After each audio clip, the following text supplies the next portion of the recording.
안녕하세요. 채널 사우나 정덕현입니다. 헐크 토크 시간이 돌아왔습니다. 오늘 헐크 토크의 콘텐츠는 뭐냐? 제가 요즘 아주 열심히 보고 매주 보고 리뷰를 쓰는 콘텐츠 중 하나입니다.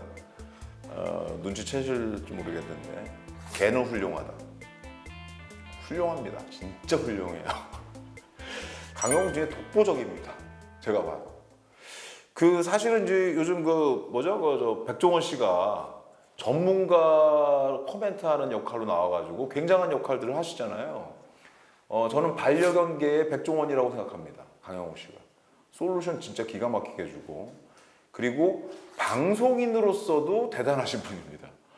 왜 중간에 왜 강아지의 입장이 돼서 연기를 막 하시잖아요.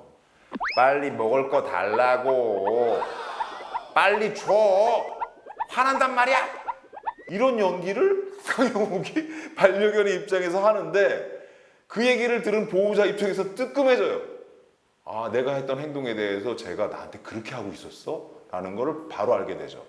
시청자들 입장에서도 강영욱이 그렇게 반려견의 입장에서 연기를 할 때 집중도가 확 높아집니다. 이게 바로 방송인, 제가 보기엔 타고난 방송인이에요. 전문가이면서 방송인 부분, 이 부분은 사실 최근 방송 트렌드에서 가장 잘 나갈 수 있는 요소, 성공할 수 있는 요소를 갖췄다고 보는 겁니다. 기존의 동물 프로그램들을 보면 이 변천사가 있어요. 초반에 동물 프로그램도 뭐였어? 그 있잖아, 뭐 동물의 세계 뭐 이런 거 옛날에 했던 것들 보면 그거 그냥 구경하는 거예요. 관찰자. 신기하다. 코끼리가 코가 저렇게 기네? 저렇게 사네? 저런 야생성이 있어? 이런 걸 보고 그냥 관찰했던 거죠. 그러다가 어느 순간 이게 깨져요. 언제부터 깨져? 그 있잖아요. 뭐 우와 뭐 했던 그런 게 있는데, 그게 무슨 프로그램이었지? 퀴즈 탐험 뭐 동물의 세계인가? 뭐 하여튼. 네? 신비의 세계. 퀴즈 탐험 신비의 세계. 그 프로그램에서부터는 뭐가 나오냐면 갑자기 성우가 나레이션을 붙여 막 그러면서 성우가 그 동물의 목소리를 막 내기 시작해요. 지 맘대로 붙여서 엄마 밥 줘요 막 이런 목소리 막 집어넣는단 말이죠, 거기다가. 그래서 조금씩 어떤 생각이 드냐면 동물에 대한 의인화가 이루어져요. 동물도 마치 사람 같을 것이다. 요즘 했던 이 TV 동물농장 같은 프로그램에서 특히 의인화를 많이 했습니다. 그래서 주인을 잃어버린 강아지가 그 잃어버린 장소에서 1년이고 2년이고 계속 기다리는 걸 뭐 찍기도 하고. 그러면서 그걸 뭐라고 표현하냐면 마치 그 자식 잃은 그 자식이 부모를 계속 찾는 그런 톤으로 스토리텔링을 많이 해놨어요. 또 어떤 경우는 뭐 부모를 잃어버린 새끼 고양이들을 다른 고양이가 품어준다. 이건 마치 뭐예요? 입양해서 잘 키우는 어떤 스토리, 이런 걸로 인화해서 굉장히 많이 보여줬다는 거죠. 그러다 보니 문제가 생깁니다. 뭐냐면, 물론 뭐 인화가 이렇게 나쁜 건 아니에요. 그 스토리텔링에서 동물을 잘 보호하자는 의미니까. 지금은 이제 반려동물하고 같이 살아야 되는 조건이 되다 보니까 그런 애정만으로는 해결이 안 되더라. 지금은 일상이 된 거예요. 그 일상 안에서는 사랑도 해줘야 되지만 동시에 적절한 선을 거져가면서 같이 공존할 수 있는 길을 만들어줘야 된다. 이 부분에 대해서 강영욱이 정확하게 짚고 들어온 겁니다. 그래서 개는 훌륭하다는 프로그램은 아주 훌륭한 포인트를 잡고서 보여줍니다. 그래서 제가 매주 보면서 매주 쓰는 거예요. 이 프로그램에 이제 좀 단점이 있어요. 단점이 뭐냐면 다 좀 자극적인 어떤 편집들이 좀 들어가요. 그 자극적인 편집, 소재도 그런 게 있고. 그래서 한때는 대형견들 중심으로 되게 많이 보였어요. 와, 이게 무슨, 저 개가 맞아? 막 늑대인 줄 알았어. 막 달려들어. 강영욱한테 막 달려들어.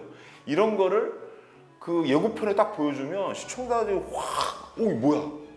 마치 검투사와 싸우는 어떤 그 동물과 검투사가 싸우는 어떤 장면처럼 강영욱이 딱 들어가는 느낌들.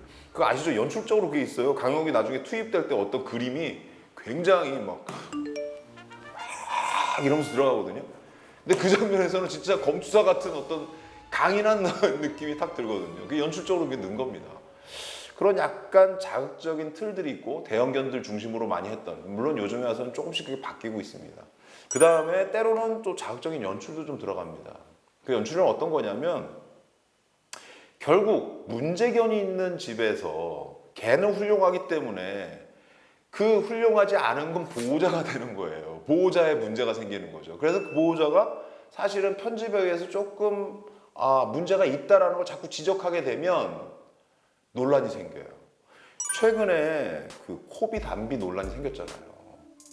그 주인이 사실은 이 담비가 계속 이 코비한테 계속 당하는 어떤 입장인데 강용기 무릎까지 꿇어가면서 이 담비는 다른 좋은 행복한 가정을 찾아서 보내주면 좋겠습니다라고 했지만 결국 쉽게 결정을 못했잖아요. 그래서 못 보내줬는데 사실 나중에는 다시 보내줬죠. 그렇게 결정을 했어요. 그래서 이런 논란도 만들어지지만 사실은 또 논란과 함께 이 프로그램이 또 잘하는 건 뭐냐면 그런 논란을 논란으로 남겨두지 않고 해결책으로 잘 넘겨주기도 합니다. 그래서 강용욱이 직접 그 견주하고 전화 통화하는 장면도 집어넣고 그 다음에 향후에 결정한 내용들 결국은 이 둘째를 딴 데로 보내줬다라는 것까지 다 보여줘서 시청자들 입장에서는 이런 논란들이 좀 사그라질 수 있었습니다. 전반적으로 지금 개는 훌륭하다라는 프로그램에 대해서 여러 가지 포인트들 잡아서 말씀드렸는데 오늘 헐크 지수 뭐가 될까요? 3대 7입니다. 3대 7. 다소 자극적이야. 근데 이게 사실 관찰 카메라는 좀 자극적인 면들이 기본적으로 좀 있습니다. 그리고 이게 패턴이 비슷하게 되면 그 자극적인 요소를 조금씩 좀 많이 넣게 돼요. 이게 연출자들은 어쩔 수 없나 봐. 조금 더 자극적으로 계속 조금씩 더 붙여나가기 시작해요. 근데 그러다 보면 너무 자극적이 되는 상황이 생기는 거죠. 그래서 그런 부분들이 약간 허례 요소로서 한 3 정도를 제가 잡았고요. 나머지는 제가 요즘 반려견 그 가족들, 반려동물 가족 인구가 엄청 늘어나고 있잖아요.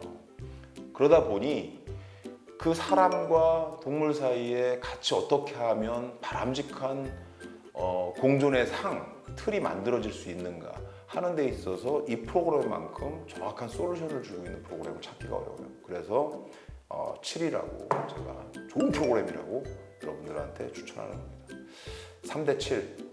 여러분들도 집에 반려견들 있으면 아마 많은 분들이 대부분 보고 계실 것 같은데 이 프로그램 꼭 챙겨보세요. 한번 보면 정말 피가 되고 살이 되는 정보들을 얻을 수 있습니다. 오늘 개는 훌륭하다. 결론적으로 얘기하면 강용욱은 훌륭하다. 구독, 좋아요, 댓글도 써주세요.